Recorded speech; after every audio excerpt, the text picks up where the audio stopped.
Hey guys, CardsFaninBigD here. Yeah, I know it's a little late putting this up, but I've really been busy all weekend long. You know, work, weather, all that fun stuff. Yeah, you also know there was that rain delay on Friday night. That, I think, more than anything, really threw my schedule off. Not to mention, it's hard to come up with something interesting to say about the most hated team in the National League. Yeah, you heard right. I'll explain next. We're going out today to kick out every line, take anything we want, drink everything in sight. We're going till the world stops turning while we burn it to the ground in vain. For the 7th time this season, the Cardinals win a series. And once again, they take 2 out of 3 from the much-hated Cincinnati Reds. But this time, it was at home.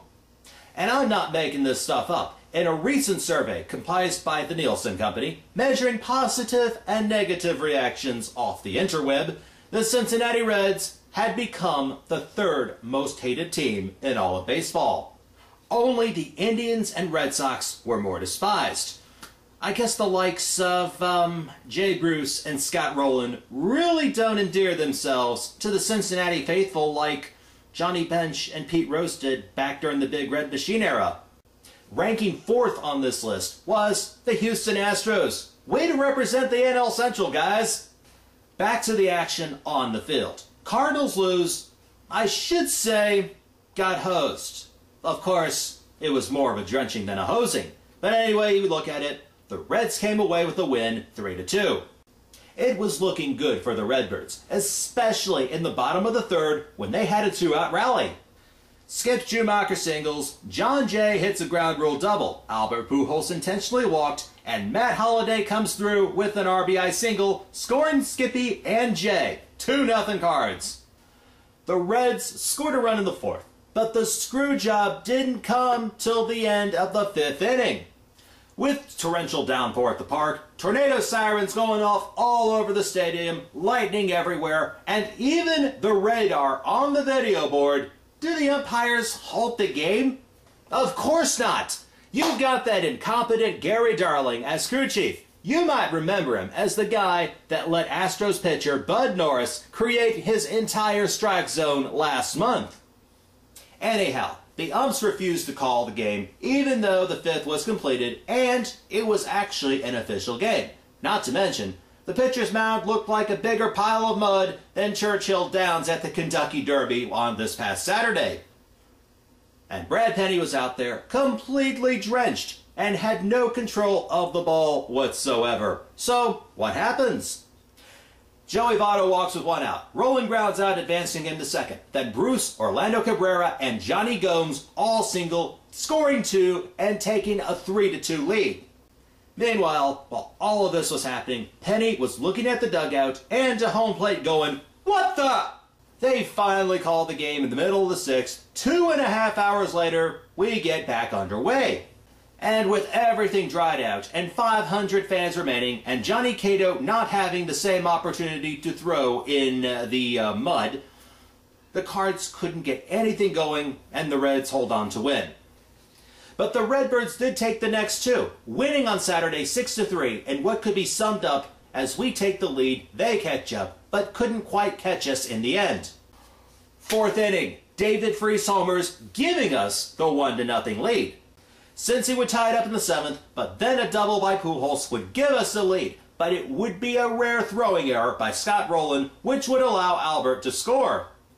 And this is good, since Kyle Loesch probably pitched his best game of the year, striking out 8 and giving up a run on 5 hits. Would he get the win? Not if the bullpen had anything to say about it, which unfortunately they did. Blake Hawksworth gives up a couple of hits. Denny Reyes comes in, gives up another hit and a sac fly by Scott Rowland to tie things up. However, not all was lost. Bottom of the 8th, with runners on 1st and 2nd, Skip Schumacher gets the game-winning hit. Then there were 3 straight walks to score 2 more. Then we head to Sunday.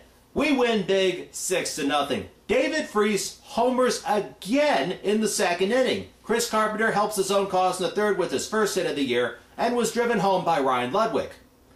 Brendan Ryan doubles in Nick Stavinoa in the 5th, which was, by the way, his first start of the year. While Albert Pujols doubles with the bases loaded, and that's all he needed. Cart goes 7, 8 strikeouts, and only 2 hits. Mitchell Boggs and Jason Mott keep him off the board in the last 2 innings. Back to David Freese. He went 10 for 26 this week with 3 homers and 9 RBIs, which is enough to give him the honor of National League Player of the Week. You know, it might be a hunch, but some reason, I think we might have gotten the better part of the Jim Edmonds trade a couple of years ago. Of course, the Cards started up their 4-game series last night against the Philadelphia Phillies. They beat them. We'll talk about that later on this week. Should be an interesting one. And it will be a huge test to see just how we stack up against one of the best teams in all of baseball. Plus, if you're a Cardinals fan and happen to be in Philly, all I'll say is, it's an interesting experience.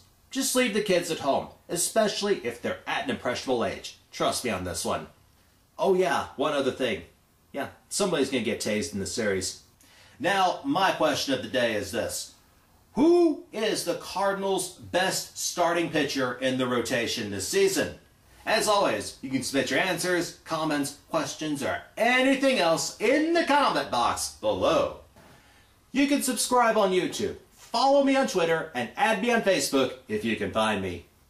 Till next time, remember, the more she drinks, the better you look. Go Cards!